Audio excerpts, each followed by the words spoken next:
हर हर महादेव। हनुमान ताल की आनंदमयी यात्रा ने मन में आशाओं का ज्वार उठा दिया था।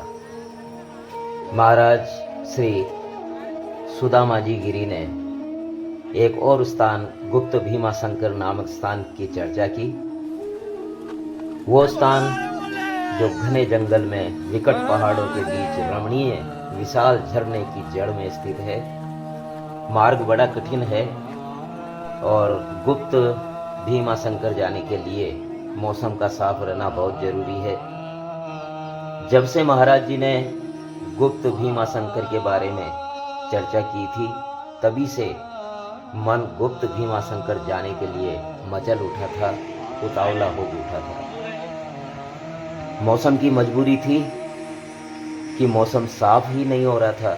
बादल कोहरा लगातार घिरे हुए थे, पूरी घाटी भरी हुई थी और बरसात भी सदैव की भांति रुक रुक करके चल ही रही थी। आज सवेरे वर्षा तो रुकी हुई थी, किंतु बादल भरे हुए थे। भीमाशंकर के दर्शन पूजन के पश्चात अपने आवास पर नर्मदेश्वर का अभिषेक पूजन कर जैसे ही नीचे आए तो पता लगा कि कुछ यात्री महाराज जी के पास बैठे हैं। महाराज जी ने गुप्त भीमाशंकर जाने का प्रस्ताव दिया और उसे सभी यात्रियों ने स्वीकार किया। और मुझे तो कब से इस बात की प्रतीक्षा थी कि कब गुप्त भीमाशंकर जी के दर्शन किया जाए। प्रातः लगभग 8 बजे 15 यात्रियों के जत्थे के साथ महाराज सुदामाजी गिरी के नेतृत्व में ये यात्रा प्रारंभ हुई गुप्त भीमाशंकर की। और भीमाशंकर नगरी से बाहर निकलते ही पुलिया के ठीक पहले ही भीमा नदी की धारा में उतर गए। रास्ता कहीं था ही नहीं। 3 से 5 इंच गहरे बहते हुए पानी में लगभग आधा किलोमीटर चले। रास्ता ऐसा कि हर कदम रखने के लिए जगह ढूंढनी पड़े। कुछ लगभग आधा किलोमीटर बाद उस धारा को छोड़ करके कुछ हल्की चढ़ाई लिए रास्ते पर बढ़े। शायद इस रास्ते पर बहुत ही कम लोग आते जाते हैं। घनघोर जंगल, लंबे ऊंचे ऊंचे विशाल वृक्षों से खचाखच भरी, बची हुई जगह पर छोटी बड़ी औषधीय वनस्पतियों की भरमार। कई स्थानों पर तो पेड़ टूट टूट करके गिरे हुए थे, मार्ग में ही गिरे पड़े थे। इस मार्ग में मनुष्य निर्मित अर्थात कृत्रिम कुछ भी नहीं था। जो कुछ था सब कुछ प्राकृतिक था। ऐसा लगता था कि गुप्त भीमाशंकर को आने वाले यात्रियों के पद चिन्हों से ही इस मार्ग का निर्माण हुआ है, जिसे पगडंडी कहते हैं।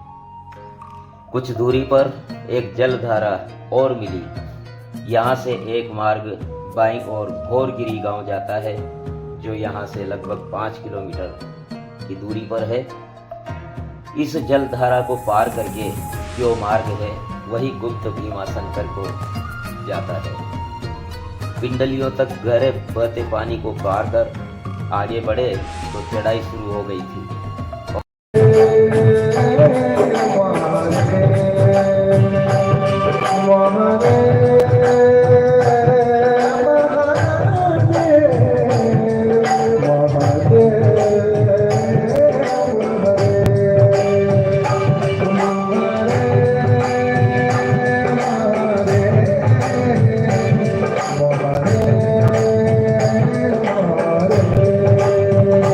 हरि ओम।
के बाद कुछ उतराई।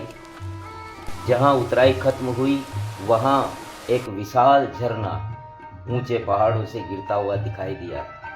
बड़ा मनोरम वातावरण।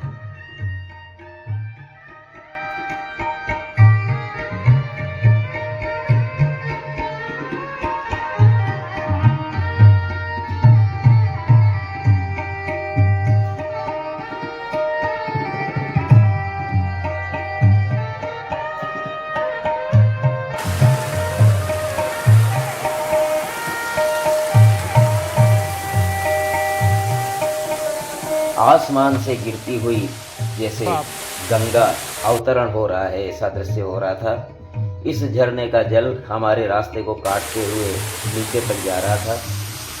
इस मनोरम दृश्य को अपलक निहारते हुए आगे बढ़े तो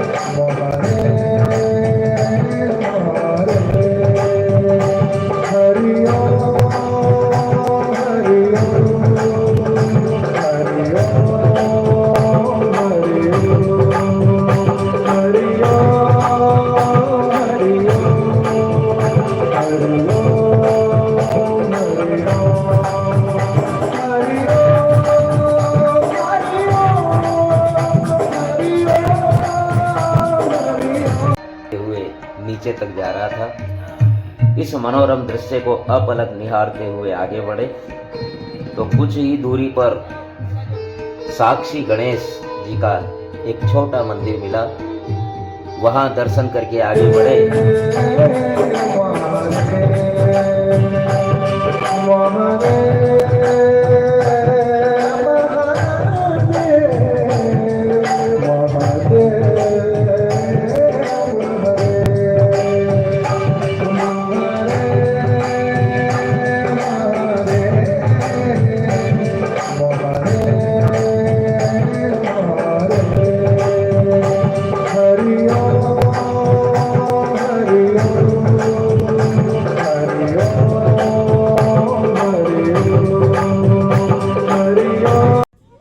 वहां दर्शन करके आगे बढ़े तो तीव्र ढलान था।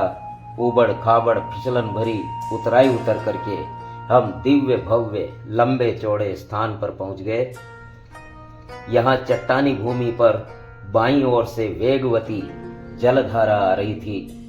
यही भीमा नदी थी और यहाँ से लगभग 30-40 फीट नीचे झरने के रूप में गिर रही थी। जहाँ यह झरना गिर रहा था वही प्राकृतिक रूप से उकेरी हुई जलधारी और शिवलिंग है।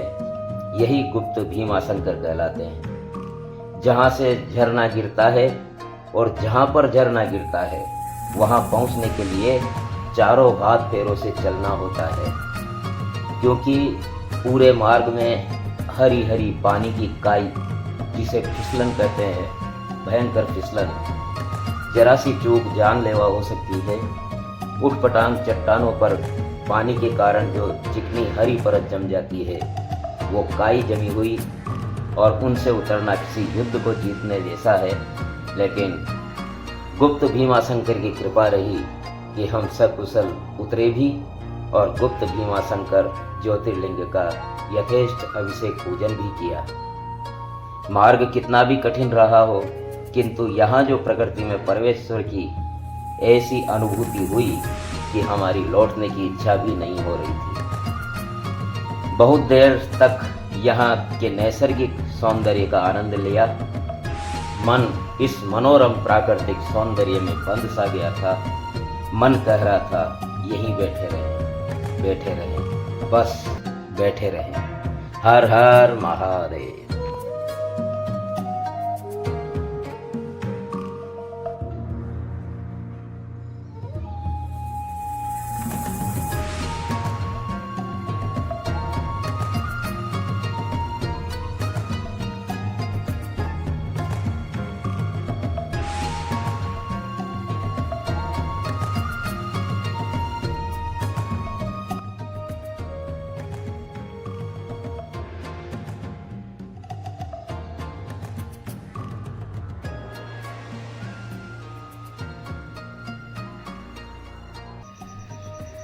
ये गुप्त भीमाशंकर महादेव भीमाशंकर राष्ट्रीय वन्यजीव अभयारण्य में पड़ता है और यहाँ खरगोश के आकार की विशालकाय गिलहरी और अनेक दुर्लभ प्रजाति के जीव जंतुओं से भरा हुआ ये वन विहार है और अभयारण्य है। बड़ा सघन वनस्पति वनराई से युक्त। जय हो। हर हर महादेव।